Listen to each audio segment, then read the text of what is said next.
Hello guys, in today's video I'm going to show you how to fix PGA Tour not launching. It's easy. If you want to fix this problem, all you have to do first click here and then go to after that go to background apps.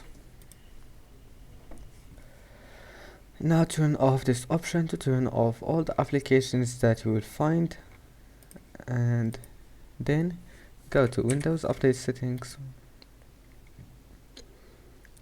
Now just install all the updates that you can find, and after that restart your PC, and after starting your PC go to Device Manager, go to Display Adapters, right click on the first one, click Update, search automatically for drivers and do the same thing to the next one, and then go to GeForce Experience, go to drivers, check for updates, make sure you have the latest update for your graphics card, and then your problem must be fixed. Don't forget to like and see you in the next video.